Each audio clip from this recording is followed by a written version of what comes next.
Hola, vamos a seguir con nuestro estudio del Nuevo Testamento con el Evangelio de Marcos, el Evangelio de Marcos. Quiero hacer unas observaciones sobre el Evangelio de Marcos. Primero, Marcos es el Evangelio más corto, solo tiene 16 capítulos. Además, Marcos comienza con el ministerio de Juan el Bautista y el ministerio público de Jesús. Es decir, que no comienza con el nacimiento de Jesús, como lo hace Mateo y Lucas. Y también es importante observar que Marcos es el evangelio de acción. Tiene mucha acción. 41 veces Marcos usa una palabra que significa inmediatamente. La nueva versión internacional traduce esta palabra enseguida. En la Reina Valera encontramos la palabra traducida como luego, enseguida o pronto. Pero Marcos quiere enfatizar lo que Jesús hizo, enfatiza las acciones de Jesús. Entonces tenemos en Marcos muchos milagros, pero relativamente poca enseñanza. Por ejemplo, Marcos solo tiene 7 parábolas, Lucas tiene 25, Mateo tiene 20. Marcos quiere enfatizar la acción y la actividad de Jesús. ¿Y qué es lo que Marcos quiere cumplir? ¿Cuáles son sus temas principales? Bueno, Marcos enfatiza mucho la identidad de Jesús. Toda la acción del libro, todas las acciones de Jesús señala hacia esa verdad. Jesús es el Mesías, el Rey soberano. Y con ese tema, Marcos también quiere enfatizar que Jesús vino para sufrir por los pecados de su pueblo. Entonces, Él es un rey, Él es un soberano, pero es un rey sufriente. Y esos son temas gemelas en el libro de Marcos. Jesús es el Mesías, el rey, pero Él vino para sufrir. Entonces la pregunta para Marcos es, ¿qué implica eso para nosotros? Entonces en Marcos tenemos mucha énfasis sobre el discipulado. ¿Qué significa seguir a este rey sufriente? ¿Qué significa seguir a Jesús? Ahora vamos a notar la estructura del libro de Marcos. Marcos comienza con un prólogo en capítulo 1, versículos 1 al 15, que nos introduce al ministerio de Jesús y a la persona de Jesús. Luego el libro se puede dividir en dos partes, dos secciones, de capítulo 1 a capítulo 8, versículo 30, y capítulo 8, versículo 30 a capítulo 16. Y entre los dos tenemos un momento de transición, una transición que termina sección 1 y nos introduce o presenta a sección 2. Muy bien, una breve exposición de Marcos. Primero, el prólogo. El prólogo nos da una introducción a Jesús a la luz de la promesa profética del Antiguo Testamento. El libro de Marcos comienza con varias referencias a la esperanza profética.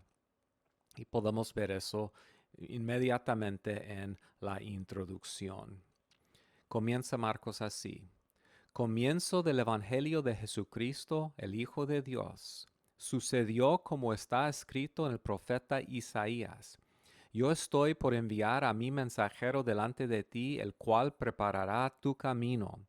Voz de uno que grita en el desierto, preparen el camino del Señor, háganle sendas derechas. Entonces, ¿qué nos enseña estos versículos acerca del propósito y el mensaje del Evangelio de Marcos? Bueno, quiero notar primero que el Evangelio de Marcos se llama un evangelio.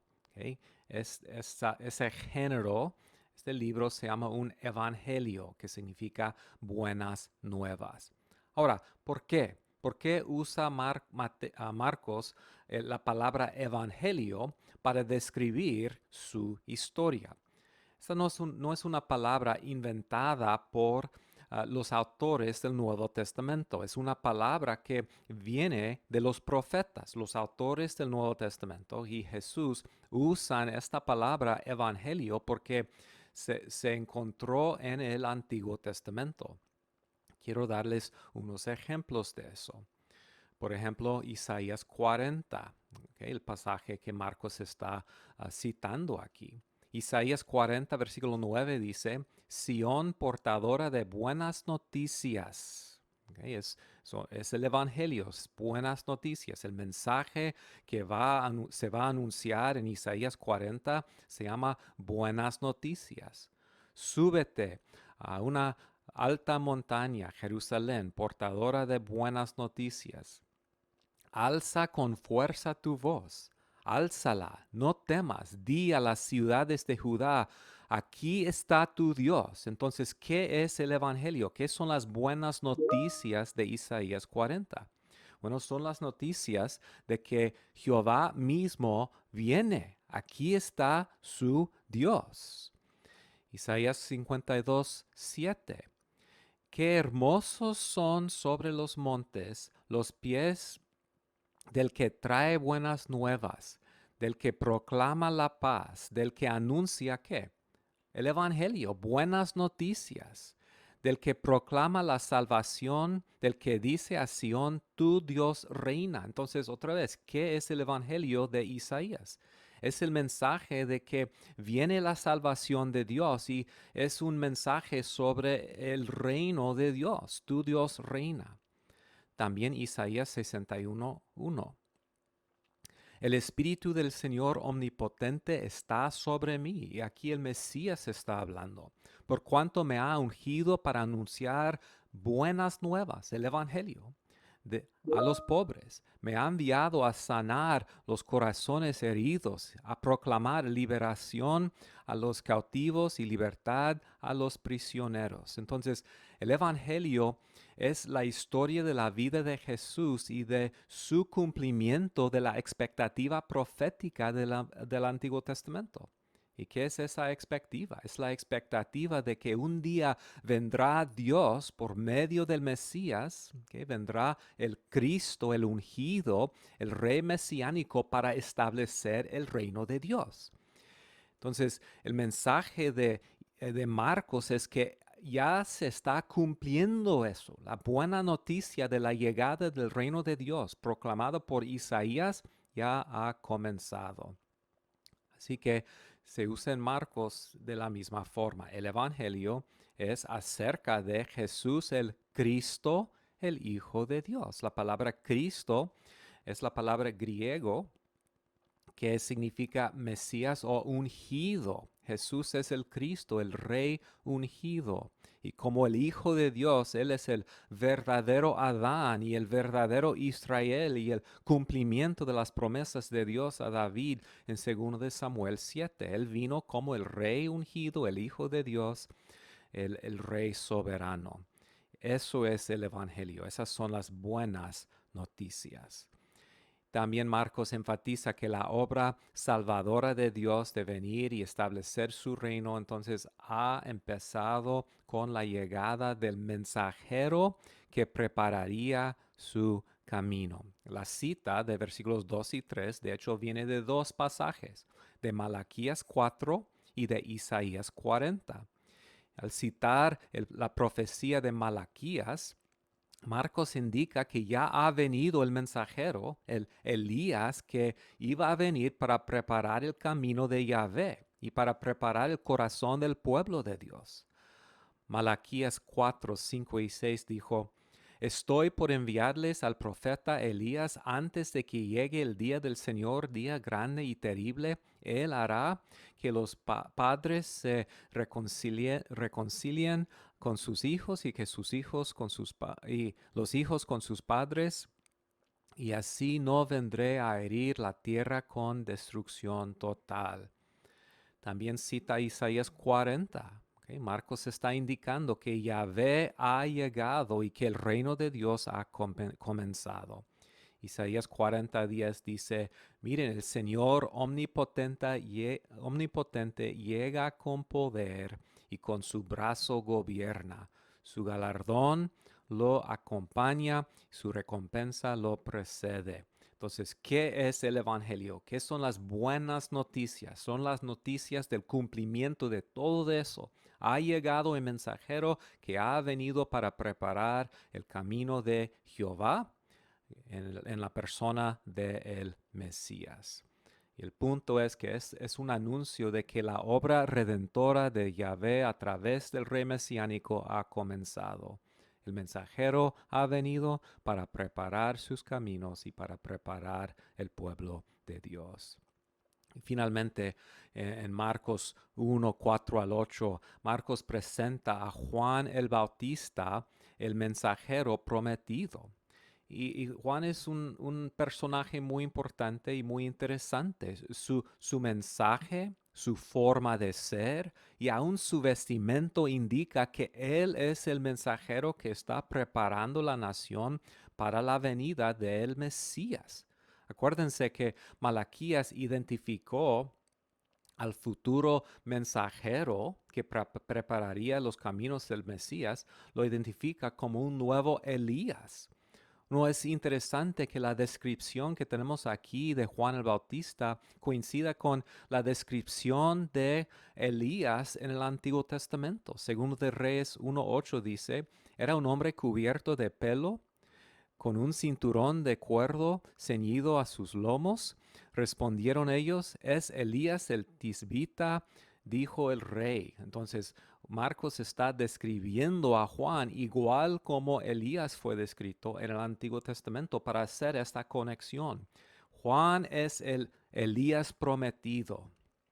Muy bien, seguimos con el bautismo y la tentación de Jesús. Para Marcos, el bautismo de Jesús y la tentación de Jesús confirman su identidad mesiánica. Marcos los describe así, Marcos 1, 9 al 13. En esos días llegó Jesús desde Nazaret de Galilea y fue bautizado por Juan en el Jordán. Enseguida, y es nuestra palabra inmediatamente, que habla de la acción que está pasando, enseguida al subir del agua Jesús vio que el cielo se abrió y que el Espíritu bajaba sobre él como una paloma. También se oyó una voz del cielo que decía, Tú eres mi Hijo amado, estoy muy complacido contigo. Enseguida el Espíritu lo impulsó al ir al desierto y allí fue tentado por Satanás durante 40 días. Estaba entre las fieras y los ángeles le servían. Ahora, la venida del Espíritu Santo sobre él y las palabras de Dios mismo desde el cielo identifican a Jesús como el cumplimiento del Antiguo Testamento, como el cumplimiento de Isaías 42:1 y de Salmo 2:7. Isaías 42:1 dice, Este es mi siervo a quien sostengo, mi escogido en quien me deleito. Sobre él he puesto mi espíritu y llevará justicia a las naciones. Entonces, esta persona, Jesucristo, es el que es ungido por el Espíritu Santo y que agrada a Dios su Padre. Salmo 2:7 dice, proclamaré el decreto del Señor. Tú eres mi Hijo, me ha dicho, hoy mismo te he engendrado. La tentación de Jesús presenta a él como el Israel verdadero de Dios, siendo probado en el desierto. Igual como Israel, el Hijo, el primogénito de Dios, fue probado en el desierto por 40 años, Jesús, el verdadero Israel, el verdadero Hijo de Dios, fue tentado en el desierto por 40 días. Pero Jesús sale exitosamente. Entonces, Él toma su posición como el nuevo Israel, el líder de una nueva comunidad escogida por Dios. Inciso C. El prólogo termina en capítulo 1, versículos 14 y 15 con un resumen del mensaje de Jesús. Marcos dice, después de que encarcelaron a Juan, Jesús se fue a Galilea a anunciar las buenas nuevas de Dios. Se ha cumplido el tiempo, decía, el reino de Dios está cerca. Arrepiéntanse y crean las buenas nuevas. Crean ¿qué? El evangelio. Entonces el mensaje de Jesús, el rey mesiánico, es que el reino de Dios se ha acercado. Eso era muy importante para los judíos. Por miles de años habían esperado la venida del reino de Dios. Daniel había hablado de un día futuro en el cual el Hijo del Hombre se acercaría al anciano de días para recibir de su mano dominio y poder y autoridad para gobernar las naciones. Eso es el reino de Dios y Marcos está anunciando, Jesús está anunciando que ese reino que hemos esperado ha comenzado con la venida de Jesucristo. El Rey está entre nosotros y con el Rey ha venido el reino de Dios. Ahora, si Jesús es el Rey y si el reino de Dios ha llegado, ¿cómo debemos responder? Bueno, la respuesta apropiada a las buenas noticias es que es el arrepentimiento y la fe. Debemos someternos al Rey, debemos huir de nuestros pecados y de nuestra rebelión y someternos a Él y creer en Él para participar en su reino. Muy bien, ahora podemos seguir con la primera sección principal de Marcos, Marcos 1:16 a 8:30. En esta sección, Marcos narra el ministerio de Jesús en y alrededor de Galilea. Y la historia que Marcos narra está llena de acción y destaca los milagros de Jesús. Y para Marcos los milagros son importantes porque demuestran su identidad. Marcos nos ha dicho en su prólogo que Jesús es el Hijo de Dios, es el Rey mesiánico. Y la acción, la actividad de Jesús en esta sección demuestra, confirma lo que Marcos nos está diciendo. Y en esta sección quiero destacar tres enfoques, tres énfasis. Primero, la persona y la identidad de Jesús, la persona e identidad de Jesús. ¿Quién es Jesús? Segundo, Marcos enfatiza el rechazo de Jesús por la nación. Entonces, ¿quién es Jesús? Pero Marcos quiere demostrar que la nación de Israel ha rechazado a su Mesías. Y el tercer énfasis es que Marcos habla de la nueva comunidad de seguidores que Jesús está formando. La nación de Israel ha rechazado su rey, pero Jesús está formando una nueva comunidad, el nuevo Israel, por medio de sus discípulos. Entonces comenzamos con la persona e identidad de Jesús. ¿Quién es Jesús? La introducción otra vez identifica a Jesús como el Mesías, el Hijo de Dios, que ha venido para restaurar el reino de Dios. Y Marcos va a demostrar eso en el ministerio público de Jesús en Galilea. Primero, Marcos enfatiza que los milagros y especialmente los exorcismos demuestran algo importante, demuestran la autoridad absoluta de Jesús. Y cuando leemos esos capítulos podemos ver la importancia de la idea de la autoridad. Marcos enfatiza mucho la autoridad de Jesús. Por ejemplo, Jesús tiene autoridad sobre las vidas de las personas. En capítulo 1, versículos 16 al 18, Él puede hablar a unos hombres que están ahí pescando al lado del mar de Galilea y puede llamarlos y ellos dejan todo, dejan sus redes y siguen a Jesús. Él tiene esa autoridad sobre la vida de las personas. Él enseña con autoridad.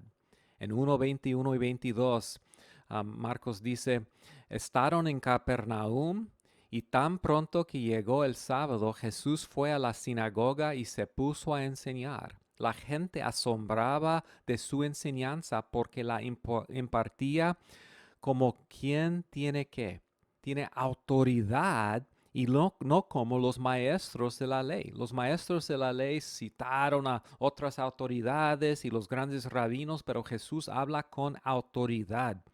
Y aquí Marcos enfatiza esa autoridad. Además, él tiene autoridad sobre los demonios.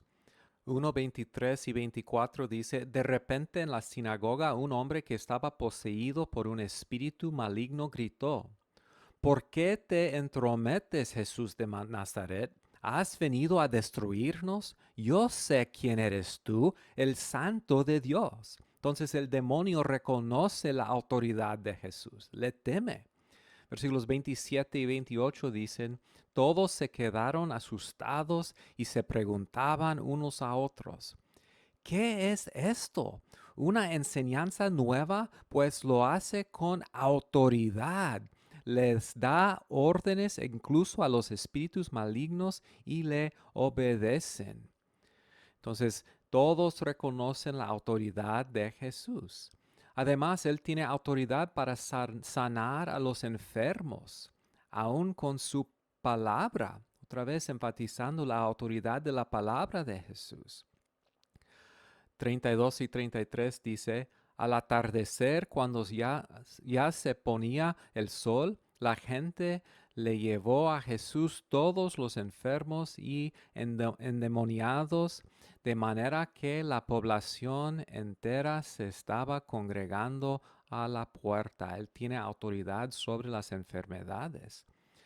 Él tiene autoridad sobre la pureza e impureza. Capítulo 1, versículo 40. Un hombre que tenía lepra se le acercó y de rodillas le suplicó, si quieres puedes limpiarme. Y la pregunta o la petición aquí no es sanarme, es limpiarme, porque él reconoce que su enfermedad le hace impuro y no le da acceso al pueblo de Dios y al templo. Entonces pide que Dios le da esa pureza. Movido a compasión, Jesús extendió la mano y tocó al hombre diciéndole, sí quiero, queda limpio. Entonces Él tiene autoridad aún sobre la pureza e impureza.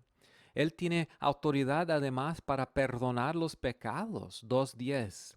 Pues para que sepan que el Hijo del Hombre tiene autoridad en la tierra para perdonar pecados. Otra vez Marcos enfatiza la autoridad de Jesús. Él tiene autoridad sobre los rituales y tradición judías. 27 y 28 de capítulo 2, el sábado se hizo para el hombre y no el hombre para el sábado, añadió. Así que el Hijo del Hombre es Señor incluso del sábado. Él tiene autoridad sobre el sábado, sobre el día de reposo. Entonces, de muchas maneras, Marcos enfatiza la autoridad absoluta de Jesús.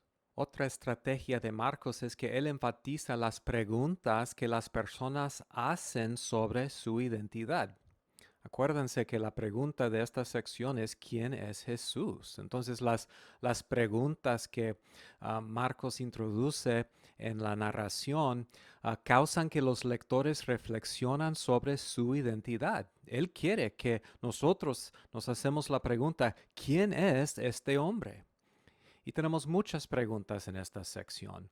Por ejemplo, tenemos preguntas que indican confusión de parte de la gente. Todos se quedaron tan asustados que se preguntaban unos a otros, ¿qué es esto? ¿Una enseñanza nueva? Pues lo hace con autoridad. Entonces son preguntas, ¿quién es? ¿Quién es esta persona? ¿Qué es lo que él está haciendo? 4:41. Ellos estaban espantados y se decían unos a otros, ¿quién es este que hasta el viento y el mar le obedecen? Capítulo 6, versículos 2 y 3. Cuando llegó el sábado, comenzó a enseñar en la sinagoga. ¿De dónde sacó tales cosas? Decían maravillados muchos de los que le oían. ¿Qué sabiduría es esta que le ha dado? ¿Cómo se explican estos milagros que vienen de sus manos? ¿No es acaso el carpintero el hijo de María y el hermano de Jacobo, de José y de Judas y de Simón? ¿No están sus hermanos aquí con nosotros? Entonces, muchas preguntas sobre él y su identidad. También hay preguntas de incredulidad, preguntas de confusión y preguntas de incredulidad. Capítulo 2, versículo 7. ¿Por qué habla este así? Está blasfemando. ¿Quién puede perdonar pecados sino solo Dios? Y son preguntas de liderazgo judío. Capítulo 2, versículo 16. Cuando los maestros de la ley, que eran fariseos, vieron con quién comía, les preguntaron a sus discípulos, ¿por qué él come y bebe con recaudadores de impuestos y pecadores? Otra vez, preguntas de incredulidad. Capítulo 2, versículo 18. ¿Por qué ayunan los discípulos de Juan y los discípulos de los fariseos, pero tus discípulos no ayunan? Capítulo 2, versículo 24.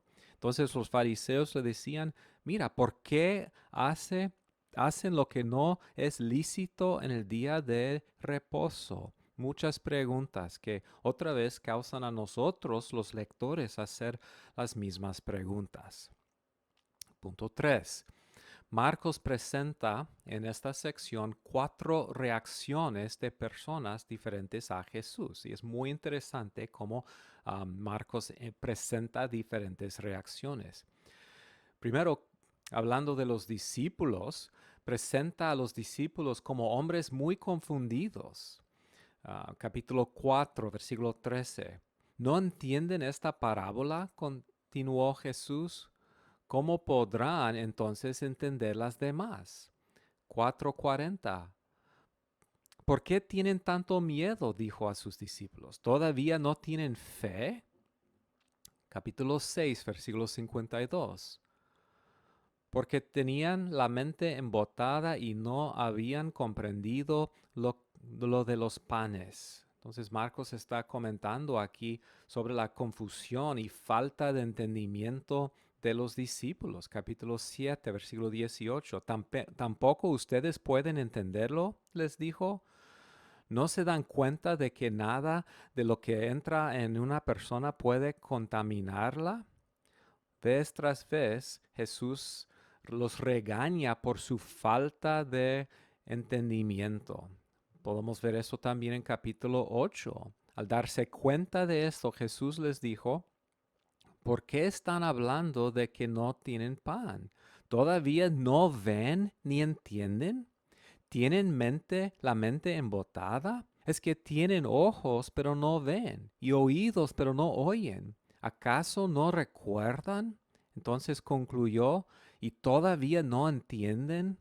Entonces mucha confusión de parte de los discípulos.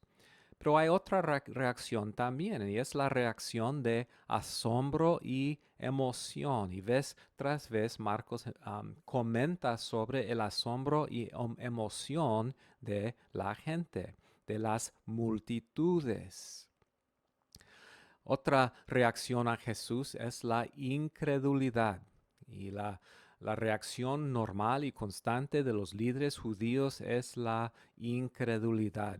Marcos quiere enfatizar eso.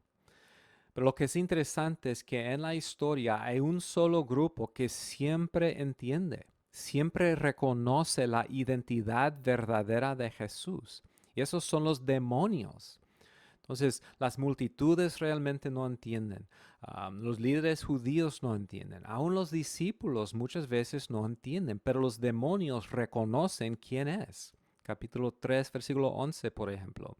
Además, los espíritus malignos, al verlo, se postraban ante él, gritando, Tú eres el Hijo de Dios. Y es otra forma que Marcos usa para enfatizar la identidad de Jesús. Los demonios reconocen quién es Él. Entonces Marcos 1:15 a 8:30 hace o responde a la pregunta, ¿quién es Jesús? Y Marcos usa los actos poderosos, los milagros de Jesús y usa las reacciones de la gente y las preguntas de la gente para demostrar que Jesús es el Mesías, el Hijo de Dios. El segundo tema principal de esta primera sección de Marcos es el rechazo de Jesús por la nación. Marcos narra el rechazo progresivo por los líderes judíos. Historia tras historia demuestra que es una nación con corazón duro que está rechazando el mensaje. El propósito del libro es demostrar que Jesús es el Mesías, el Hijo de Dios que ha traído el reino de Dios.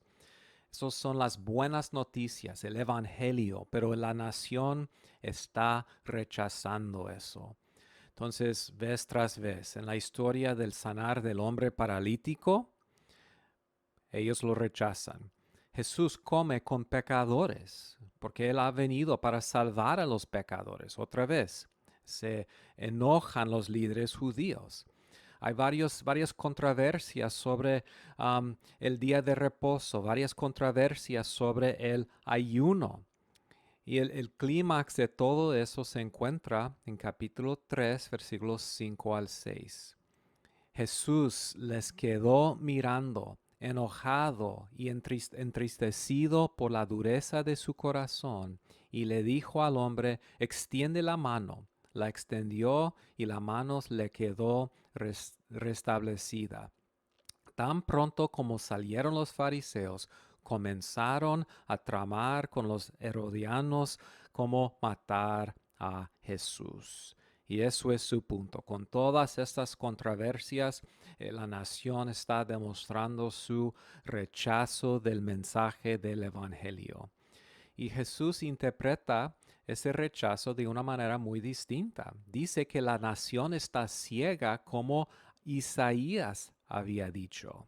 Capítulo 4, versículo 12, que es una cita de Isaías 6.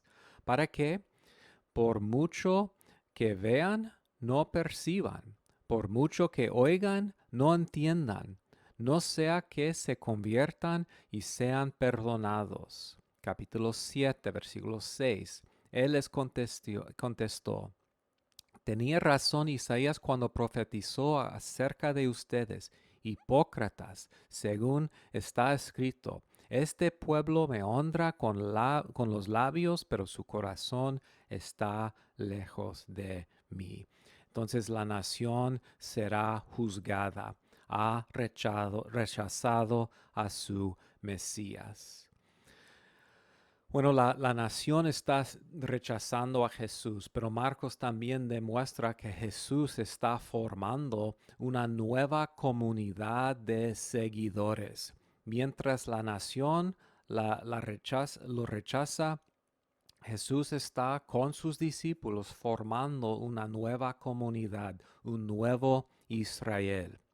Entonces es importante que el primer acto de Jesús en su ministerio público es el llamado de sus discípulos. Capítulo 1, versículos 16 y 16 al 20. Después de su bautismo, después de su tentación, Jesús llama a los primeros discípulos.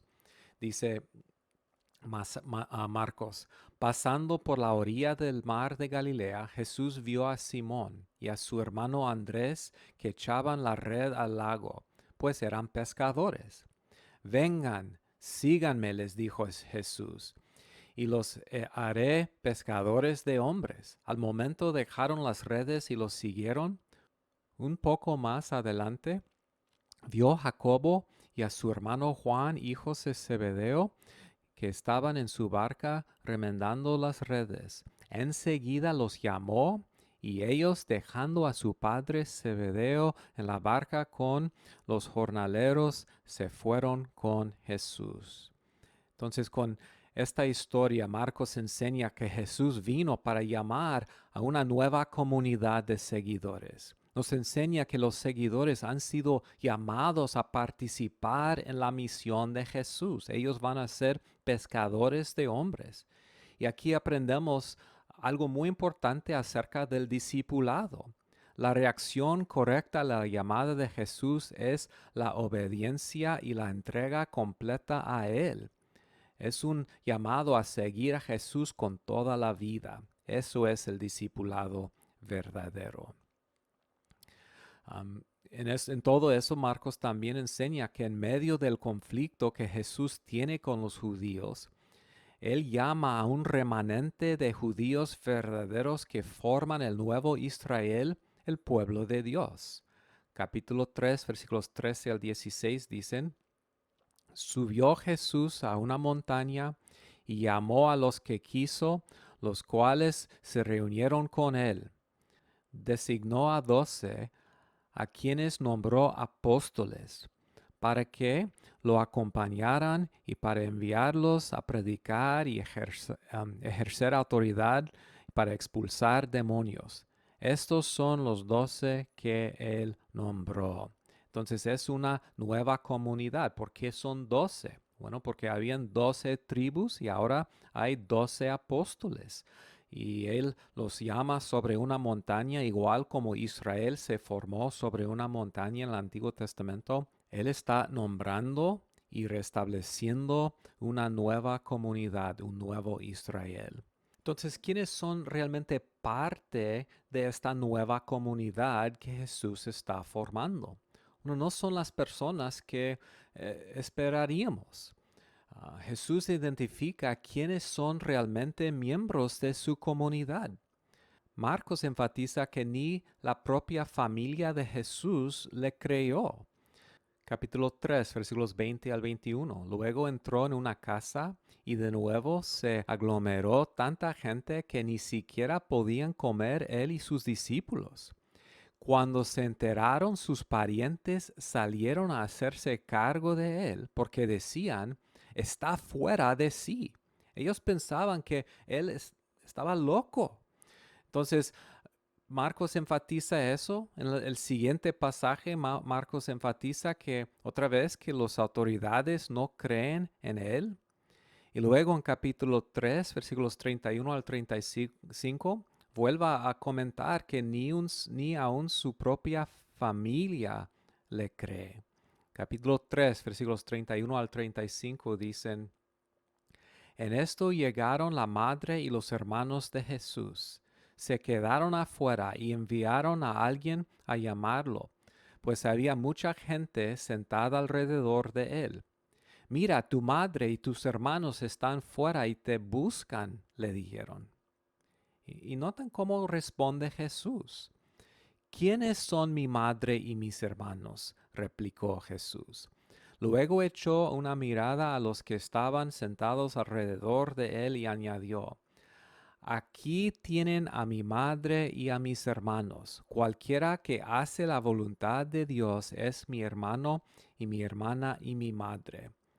Entonces, ¿quiénes forman esta nueva comunidad? No son los judíos físicos, no es la nación, ni aún son los miembros de su propia familia. ¿Okay? Los verdaderos ciudadanos del reino de Dios, el verdadero Israel, son las personas que escuchan y que obedecen a Jesucristo, que reciben a Él como Rey.